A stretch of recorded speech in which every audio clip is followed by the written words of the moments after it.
कल होने वाली वोटों की गिनती के लिए चुनाव आयोग ने कसी कमर। ईवीएम से जुड़ी शिकायत के लिए निर्वाचन सदन में 24 घंटे का कंट्रोल रूम हुआ स्थापित।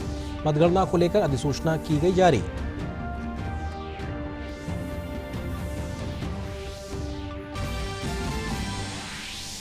जम्मू कश्मीर के कुलगांव में सुरक्षा बलों के साथ मुठभेड़ में 2 आतंकवादी ढेर। विश्वसनीय सूचना के आधार पर सुरक्षा बलों ने घेराबंदी और तलाशी अभियान किया शुरू। मारे गए आतंकवादियों की पहचान हुई उजागर।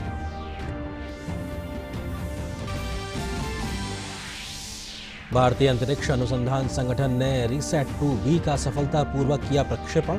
उपग्रह देश की निगरानी क्षमताओं को बढ़ाने में निभाएगा अहम भूमिका।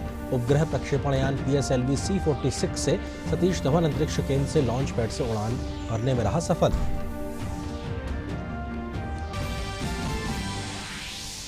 ब्रिटेन की प्रधानमंत्री थेरेसा मे ने यूरोपियन संघ से बाहर आने पर जारी गतिरोध को खत्म करने को लेकर नया प्रस्ताव पेश किया। थेरेसा मे ने संसद में जारी गतिरोध को रोकने के लिए किया चौथा प्रयास। दूसरे जनमत की संभावना का दिया प्रस्ताव।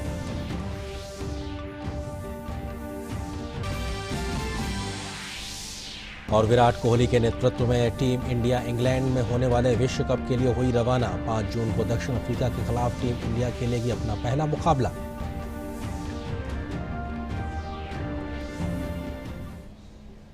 नमस्कार, आप देख रहे हैं DD न्यूज़ और अब तक के समाचारों के साथ मैं हूं आपके साथ आरेंद्र। खबरों पर डालते हैं विस्तार से नजर।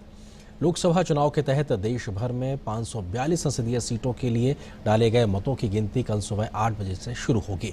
पहली बार EVM मतगणना के साथ मतदाता सत्यापित पेपर ऑडियो पर्चियां यानी VVPAT का मिलान किए जाने के कारण देर शाम तक परिणाम आने की संभावना है।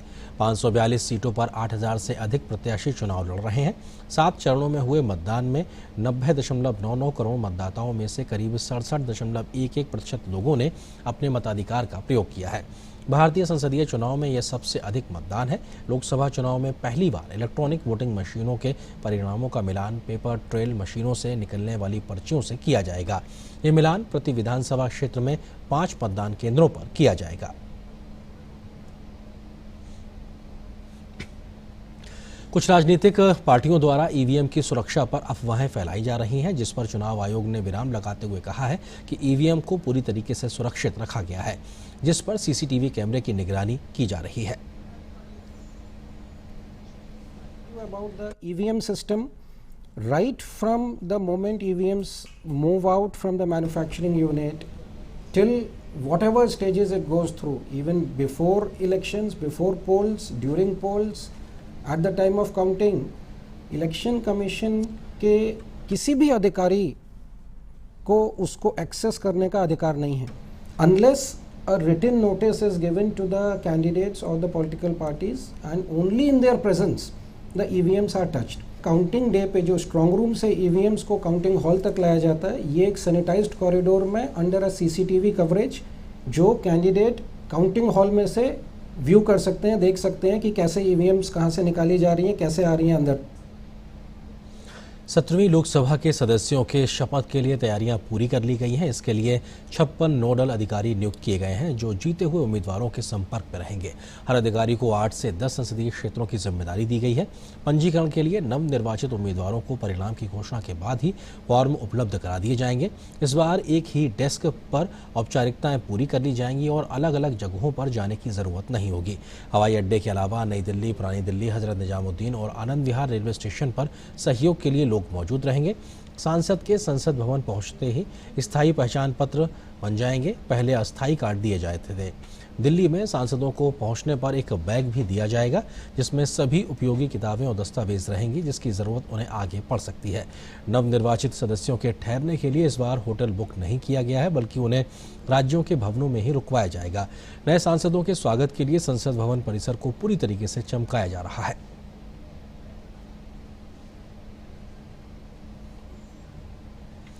उत्तर प्रदेश के बीजेपी के प्रभारी और केंद्रीय स्वास्थ्य मंत्री JP नड्डा ने EVM पर विपक्ष के हाय तौबा मचाने को जनता का अपमान बताया है।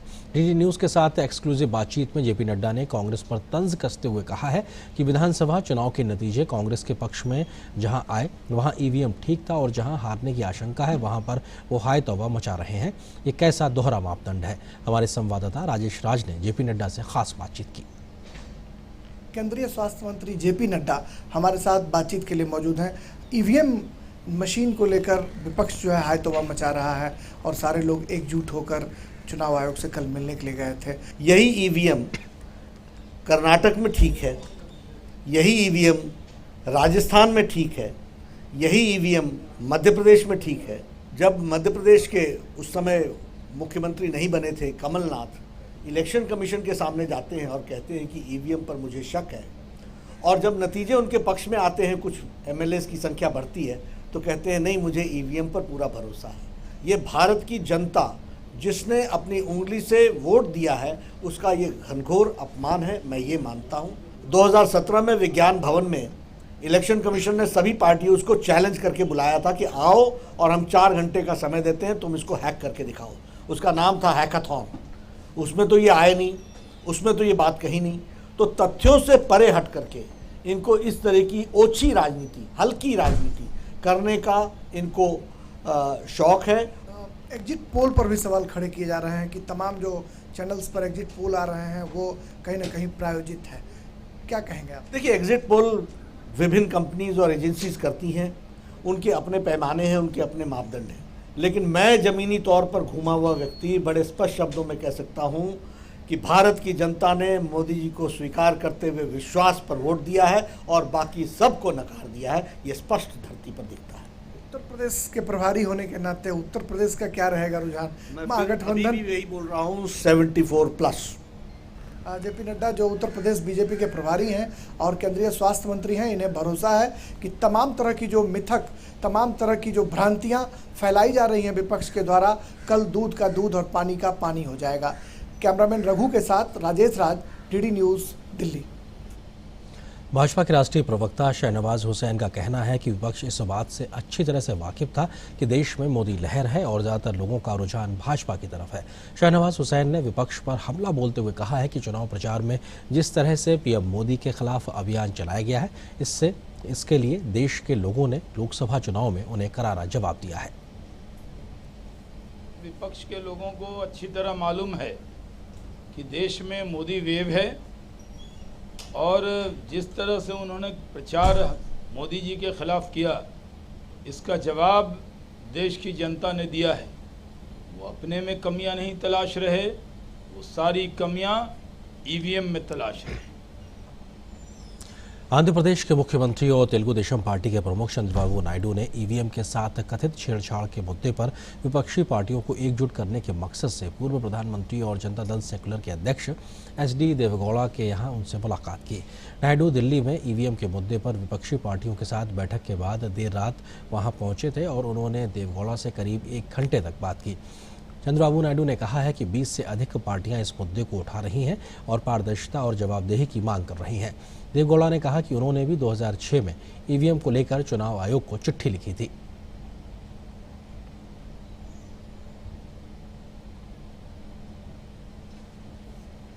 और फिलहाल यहां पर एक छोटे से ब्रेक के लिए रुकते हैं।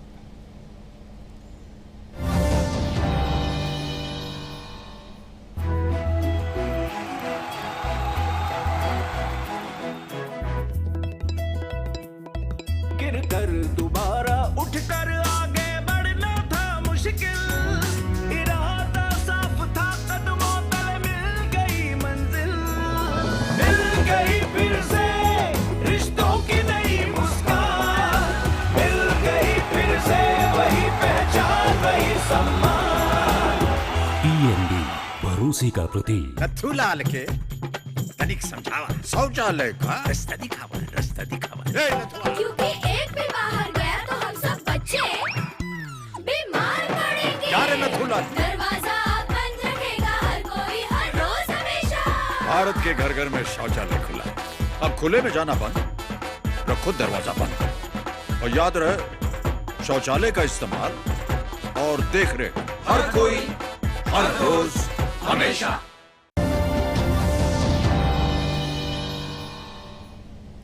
जम्मू कश्मीर के कुलगांव जिले में सुरक्षा बलों के साथ मुठभेड़ में 2 आतंकवादी मारे गए हैं।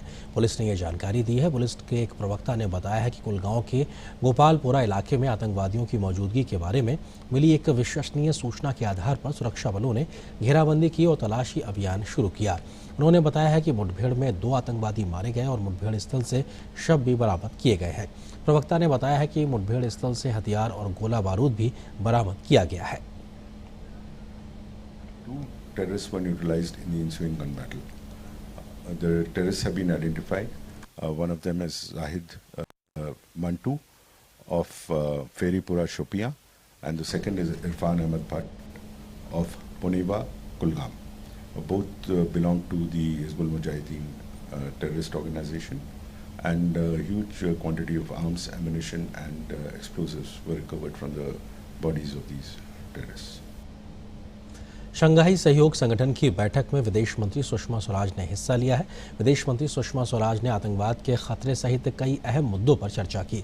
कल SCO के विदेश मंत्रियों की बैठक के लिए बिश्केक में सुषमा स्वराज का पारंपरिक तरीके से स्वागत किया गया। भारत ने पिछले साल किर्गिज गणराज्य की अध्यक्षता में विभिन्न SCO संवाद प्रक्रिया में सक्रिय रूप से भाग लिया था। विदेश मंत्री सुषमा स्वराज ने कहा है कि international north south transport corridor, Chabahar port, Ashgabat समझौता और भारत म्यांमार थाईलैंड त्रिपक्षीय राजमार्ग में हमारी भागीदारी से क्षेत्रीय कनेक्टिविटी के लिए भारत की प्रतिबद्धता पूरी तरीके से स्पष्ट है।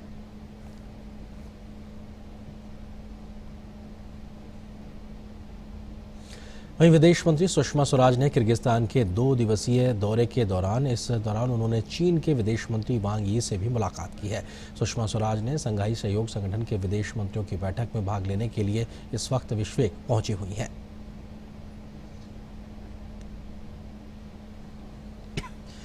राष्ट्रपति ने सर्वोच्च न्यायालय में 4 न्यायाधीशों की नियुक्त किया है। जिन जजों की नियुक्ति हुई है उनमें न्यायाधीश BR गवई, न्यायाधीश सूर्यकांत, न्यायाधीश अनिरुद्ध बोस और न्यायाधीश AS बोपन्ना शामिल हैं।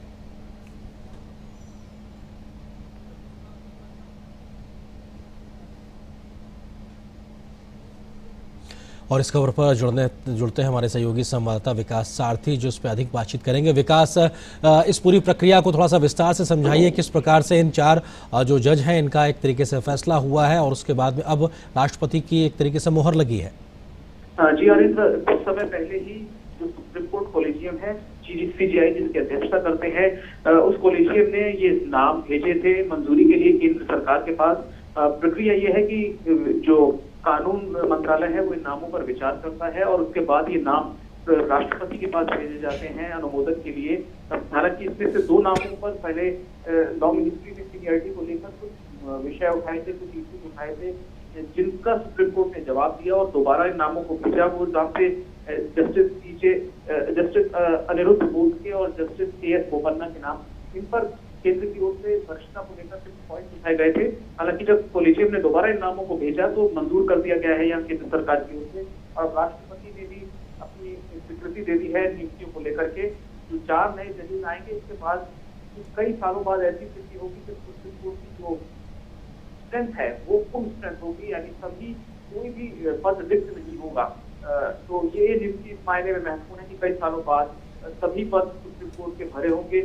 जो जजेस अपॉइंट किए जा रहे हैं सुप्रीम कोर्ट में, उनमें बॉम्बे हाईकोर्ट के मुख्य न्यायाधीश, हिमाचल प्रदेश कोर्ट के मुख्य न्यायाधीश, झारखंड और गुवाहाटी हाईकोर्ट के मुख्य न्यायाधीश हैं। और इस बारे में अनुमान ये लगाया जा रहा है कि जो शपथ है वो कल यानी शुक्रवार को हो सकती है। जी, बहुत शुक्रिया विकास सारथी इस तमाम बातचीत अपडेट्स के लिए। उनके बड़ी महत्वपूर्ण खबर ये है कि ये बहुत समय बाद होगा जब सुप्रीम कोर्ट की कुल जितने जज चाहिए होते हैं वो संख्या अपने आप में पूरी भर जाएगी इन 4 नियुक्तियों के बाद में। बात इसरो की करते हैं। भारतीय अंतरिक्ष अनुसंधान संगठन के नाम आज एक और बड़ी कामयाबी जुड़ गई है। इसरो ने आज सुबह आंध्र प्रदेश के श्रीहरिकोटा से RISAT-2B उपग्रह का सफलतापूर्वक प्रक्षेपण किया है। यह प्रक्षेपण PSLV C-46 के जरिए किया गया। RISAT सैटेलाइट सीरीज के इस 4थे उपग्रह का उपयोग टोही गतिविधियों, रणनीतिक निगरानी और आपदा प्रबंधन में किया जाएगा। भारतीय अंतरिक्ष अनुसंधान संगठन इसरो ने आज रडार इमेजिंग पृथ्वी निगरानी उपग्रह RISAT-2B का सफल प्रक्षेपण कर एक बार फिर इतिहास रच दिया। आंध्र प्रदेश के श्रीहरिकोटा से PSLV C-46 के जरिए RISAT-2B उपग्रह का सफल प्रक्षेपण किया गया। ये प्रक्षेपण इसलिए भी अहम है क्योंकि आपदा जैसी गंभीर परिस्थितियों में भी इस उपग्रह के माध्यम से सही जानकारी मिल सकेगी। 615 किलोग्राम भार वाले इस उपग्रह से खुफिया निगरानी, कृषि, वन और आपदा प्रबंधन सहयोग जैसे क्षेत्रों में मदद मिल सकेगी। इसरो प्रमुख के सिवन ने सैटेलाइट के सफल प्रक्षेपण पर खुशी जताई। This particular mission for PSLV is a very important mission in the sense with this satellite launch, PSLV has crossed a landmark of lofting 50 tons to space. In addition to the RSI-2B payload, main payload, this carried two important piggyback payload. That is, number one, indigenously developed, realized by the Vikram processor, realized by Semiconductor Lab. First time is flown as a piggyback mode for NGC system.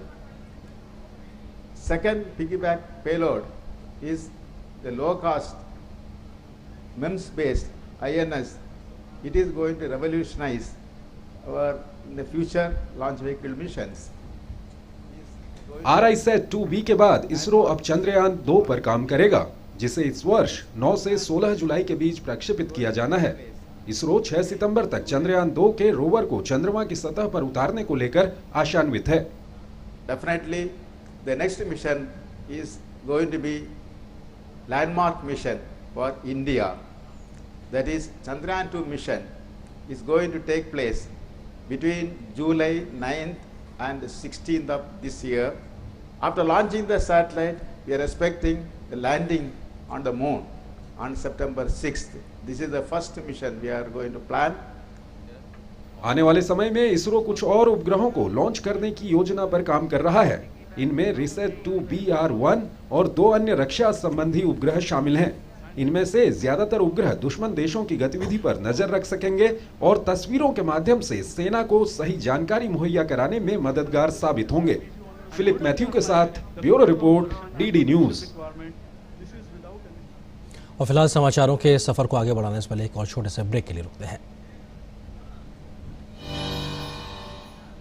पक्की होगी बुनियादें तो हंसे हिंदुस्तान होगा। पहले करो शुरुआत करो, करो तो पक्की बात करो। पहले करो शुरुआत करो, करो तो पक्की। वंडर सीमेंट, एक परफेक्ट शुरुआत। कथू लाल के तनिक समझावा शौचालय का रास्ता दिखावा। क्योंकि एक भी बाहर गया तो हम सब बच्चे बीमार पड़ेंगे। दरवाजा बंद रखेगा हर कोई, हर रोज हमेशा। भारत के घर घर में शौचालय खुला, अब खुले में जाना बंद, रखो दरवाजा बंद। और याद रहे, शौचालय का इस्तेमाल और देख रेख हर कोई, हर रोज हमेशा।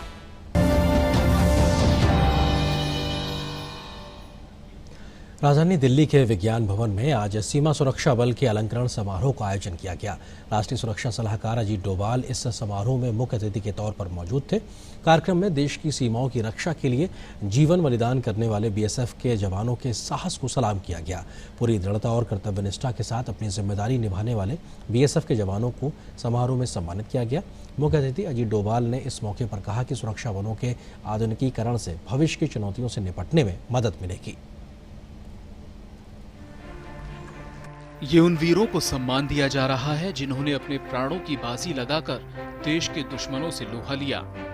इस कार्यक्रम में देश के सीमा प्रहरियों यानी बीएसएफ के कर्मियों को वीरता के लिए पुलिस पदकों से सम्मानित किया जा रहा है। राष्ट्रीय सुरक्षा सलाहकार अजीत डोभाल ने बल के अलंकरण समारोह में उन वीरों को सम्मानित किया जिन्होंने नक्सलियों और आतंकवादियों की साजिशों को नाकाम करते हुए देश की रक्षा की। इस मौके पर अजीत डोभाल ने कहा कि बीएसएफ के जवानों के लिए अपने प्राणों से भी ज्यादा देश की सुरक्षा है और उन्होंने हमेशा से ही अपने फर्ज को तवज्जो दी है। उन्होंने ये भी कहा कि तकनीक के जरिए आधुनिकीकरण इस वक्त की सबसे बड़ी जरूरत है, तो साथ ही ये भविष्य की चुनौतियों की तैयारी भी है। आने वाले समय की सुरक्षा चुनौतियां और भी अधिक गंभीर हो सकती हैं। मुझे बहुत खुशी है इस बात की कि पिछले कुछ समय से टेक्नोलॉजी की ओर अधिक ध्यान दिया जा रहा है, मॉडर्न गैजेट्स और उसका अधिक प्रयोग किया जा रहा है, क्योंकि आने वाले समय में शायद इसकी बहुत अधिक आवश्यकता होगी और नेशनल सिक्योरिटी के लिए ये आवश्यक होता है कि हमारे लिए हर रोज़ एक नया चैलेंज का दिन होता है। हमें अपने आप को री इन्वेंट करना पड़ता है और हमें अपने आप को कल वाली लड़ाई के लिए तैयार नहीं करना पड़ता, बल्कि कल आने वाली लड़ाई के लिए तैयार करना पड़ता है। बीएसएफ के महानिदेशक रजनीकांत मिश्र ने कहा कि बीएसएफ ने न सिर्फ सीमाओं की सुरक्षा में बल्कि आतंकवाद से निपटने में भी अहम भूमिका निभाई है। सीमाओं की निगरानी से शुरुआत कर आज हम व्यापक सीमा प्रबंधन की तरफ बढ़ चले हैं। साथ ही आंतरिक सुरक्षा ड्यूटियों में लगे सीमा प्रहरी आतंकवाद एवं नक्सलवाद विरोधी अभियानों में भी सक्रिय योगदान दे रहे हैं। सीमा प्रहरी राष्ट्र रक्षा के साथ साथ राष्ट्र निर्माण में भी समान रूप से सक्रिय हैं। सीमावर्ती और तैनाती वाले क्षेत्रों में सिविक एक्शन प्रोग्राम द्वारा चिकित्सा, शिक्षा, खेल और कौशल विकास जैसे कार्यक्रम चलाकर सीमा प्रहरियों ने अपनी सहभागिता सिद्ध की है। देश की सीमाओं की रक्षा कर रहे सीमा सुरक्षा बल की स्थापना साल 1965 में हुई थी। अपनी स्थापना के बाद 54 वर्षों में बल ने न सिर्फ सीमाओं की रक्षा के लिए वीरता की असाधारण मिसाल पेश की, बल्कि एक तरह से देश निर्माण के लिए हर मौके पर तत्पर और तैनात रहे हैं। Bureau report, DD news. और खबरें अंतर्राष्ट्रीय जगत से। इंडोनेशिया में राष्ट्रपति जोको विडोडो के फिर से निर्वाचित होने के औपचारिक नतीजे आने के बाद मध्य जकार्ता में विरोध प्रदर्शन हो रहे हैं। पुलिस को कल प्रदर्शन में शामिल हुए लोगों को तितर बितर करने के लिए आंसू गैस के गोले छोड़ने पड़े। 17 अप्रैल को हुए चुनाव में राष्ट्रपति जोको विडोडो को 55.5% वोट मिले, जबकि विरोधी प्रबोवो सुबियांटो को 44.5% वोट हासिल हुए थे।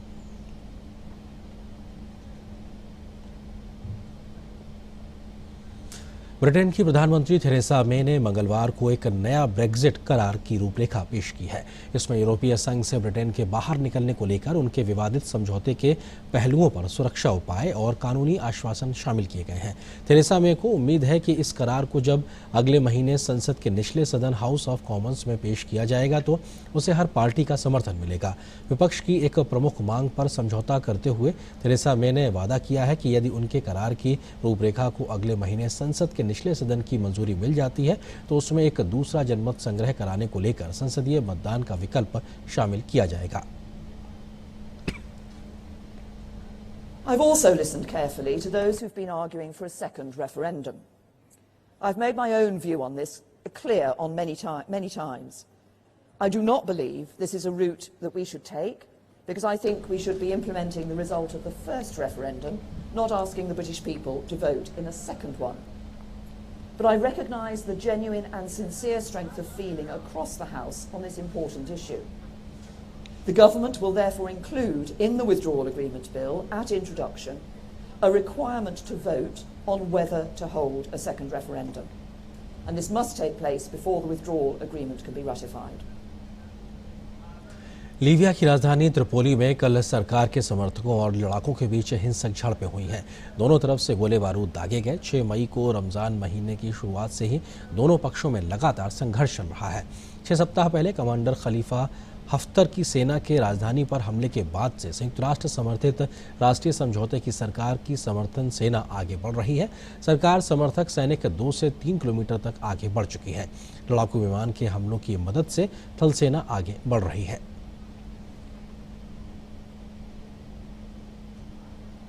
उधर मलावी में राष्ट्रपति चुनाव और संसदीय चुनाव के लिए कल मतदान हो गया है। यह चुनाव राष्ट्रपति पीटर मुथारिका के लिए परीक्षण माना जा रहा है, जिनमें उनका मुकाबला उपराष्ट्रपति और विपक्षी दल के नेता से है।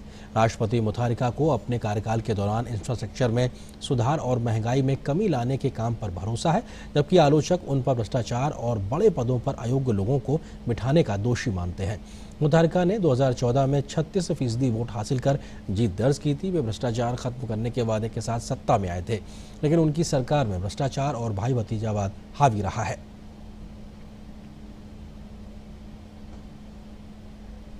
और खबर खेल के मैदान से। भारतीय क्रिकेट टीम इंग्लैंड में होने वाले विश्व कप के लिए पूरी तरीके से तैयार है। भारत को अपना पहला वार्म अप मैच 25 मई को ओवल में न्यूजीलैंड के खिलाफ खेलना है। इसके बाद भारत का दूसरा वार्म अप मैच 28 मई को कार्डिफ में बांग्लादेश के खिलाफ होगा।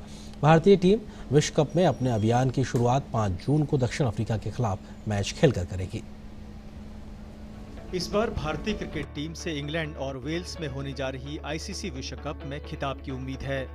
विराट कोहली की कप्तानी वाली टीम अपने तीसरे विश्व कप खिताब के लिए जद्दोजहद करेगी। भारत को अपना पहला मैच 5 जून को दक्षिण अफ्रीका से साउथहैम्पटन में खेलना है। इसके बाद वह 9 जून को मौजूदा विजेता ऑस्ट्रेलिया से लंदन के कैनिंगटन ओवल में भिड़ेगी। 13 तारीख को भारतीय टीम टेंट ब्रिज मैदान पर कीवी टीम के सामने होगी।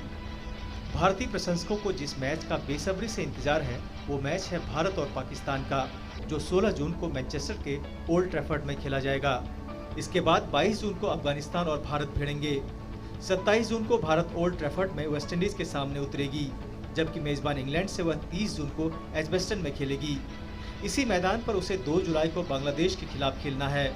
भारत अपना आखिरी मैच 6 जुलाई को श्रीलंका के खिलाफ लीड्स में खेलेगी। Sports desk, DD news. और खबरों की दुनिया से जुड़े रहने के लिए अब आप डीडी न्यूज़ की खबरें और अपडेट्स यूट्यूब और ट्विटर पर भी उपलब्ध हैं। आप इन्हें फॉलो और सब्सक्राइब भी कर सकते हैं। हमारा यूट्यूब चैनल है @DD News Official और हमारा ट्विटर हैंडल है @DD News हिंदी। इसी के साथ फिलहाल हिंदी के समाचारों के सफ़र में इतना ही, लेकिन डीडी न्यूज़ पर खबरों का सफ़र लगातार जारी है। नमस्कार।